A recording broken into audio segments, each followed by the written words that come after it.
कि वो गणेश जी के लिए अलग रखा है इसीलिए, है ना। ओम तुलसीं वृंदावनम समर्पयामि नमो नमः। और विष्णु चरावत गाय फिरे, चतुरानन ज्ञान भयो निर्ज्ञानी। और शंभु सखी बन रास रचो, इंद्र कुबेर भरे यहाँ पानी। और भानु तखे वृषभान की पोहर, नंदन चंद कहो के मानी।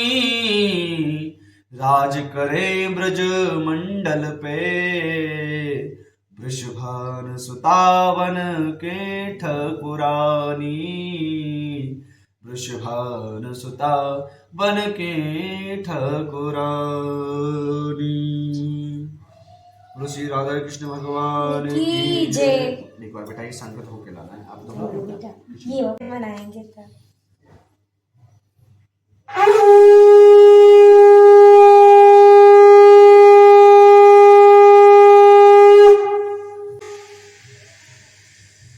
श्री सत्यनारायण भगवान की जय। थोड़े थोड़े से एक एक पुष्प हाथ में ले लीजिएगा और श्री सत्यनारायण भगवान कथा का पानी कीजिएगा। दौड़ो मत, आ जाओ बेटा, बैठ जाओ। इतनी श्री सत्यनारायण भगवान की पावन कथा समाप्त जाए।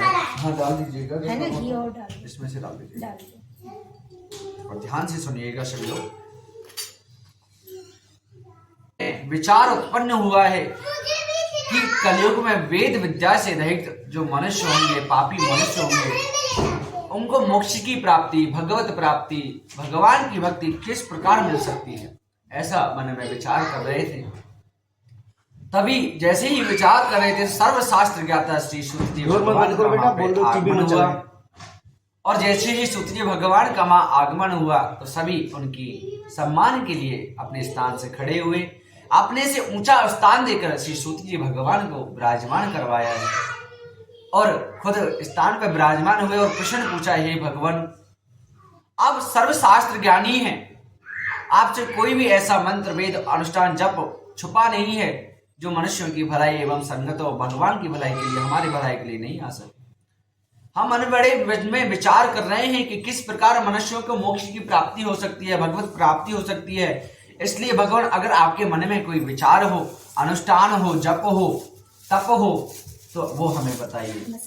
सर्वशास्त्रों के ज्ञाता श्री सूत जी भगवान कहते हैं, हे वैष्णवों में पूजनीय, हे साधुओं, हे महात्माओं, आपने सारे प्राणियों की हित की बात के लिए अच्छा प्रश्न किया है तो सुनो, मैं एक ऐसी कथा का वर्णन करता हूं, ऐसे व्रत के बारे में तुमको बतलाता हूं जिसे श्री लक्ष्मी नारायण से श्री नारद जी ने पूछा था और श्री लक्ष्मी पति ने मुनि श्रेष्ठ नारद जी को बताया है। मुनिनाथ सुनो ये सत्य कथा, सब काले हो महा सुखदाई। ताप हरे भव दूर करे, सब काज करे सुख की अधिकाई। अति संकट में दुख दूर करे, और सब ठोर कुठोर में होत सहाय। और प्रभु नाम चरत गुणगान, किए बिन कैसे मैं कल पाप नसाई। कलयुग केवल भगवान की नाम के अधीन है। नारद जी नारायण नारायण करते करते सभी लोकों में घूमते घूमते मृत्यु लोग पृथ्वी पे आके देखते हैं कि नाना प्रकार के दुखों से जो मनुष्य नाना प्रकार की योनियों में जन्मे हैं, वे अनेक प्रकार के दुखों से दुखी हो रहे हैं। मन में भारी विचार आया कि किस यतन से, किस जप से, किस तप से करने से, किस अनुष्ठान से करने से इनके दुखों का निवारण हो सकता है। ऐसा मन में विचार आया तो नारद जी विष्णु लोक को चल दिए। नारायण नारायण करते हुए वैकुंठ लोक विष्णु लोक को पहुंचे हैं। वहां श्वेत वर्ण 4 भुजाएं वाले देवों के इस भगवान विष्णु को देखा, जिनके हाथों में शंख चक्र गदा पुष्प हैं, वरमाला धारण किए हुए हैं। देखकर स्तुति करते हैं, भगवान आप अत्यंत शक्ति से संपन्न है, मन तथा वाणी आपको नहीं पा सकती। आप करुणा निदान है, दयावान है, तीनों पति हैं, त्रिलोक पति हैं, तीनों लोक आपके अधीन हैं। आपको मेरा बारंबार प्रणाम। नारद जी की इतनी मनमोही स्तुति सुनकर भगवान प्रसन्न हुए और भगवान बोले हैं, हे नारद, आपका किस काम के लिए यहाँ आगमन हुआ है? निसंकोच बिना सोचे बोल दो, जो मन में विचार आ रहा हो वो बोल दीजिए।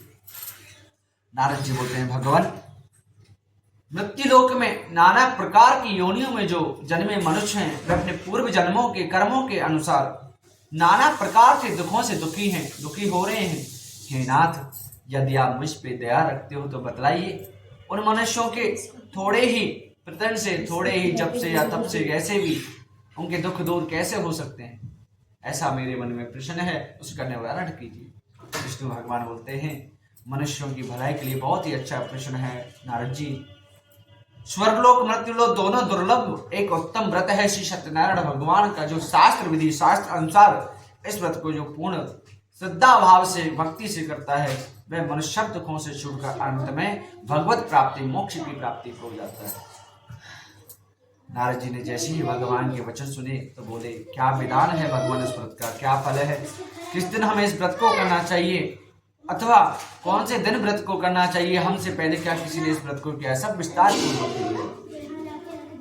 भगवान बोलते हैं कि मृत्यु लोक में अति उत्तम व्रत है, मनुष्यों की सारी कामनाओं की इच्छाओं को पूर्ति करने में सक्षम है, लेकिन इसका जो विधान है वह किसी भी दिन इस व्रत को किया जा सकता है और इसका जो फल है वो संपूर्ण त्रिलोक में सबसे बड़ा श्री सत्यनारायण भगवान का फल है। इसका जो विधान है, केवल इसके 3 विधान बताए भगवान ने। वो 3 विधान कौन से हैं? मनसा वाचा कर्मणा।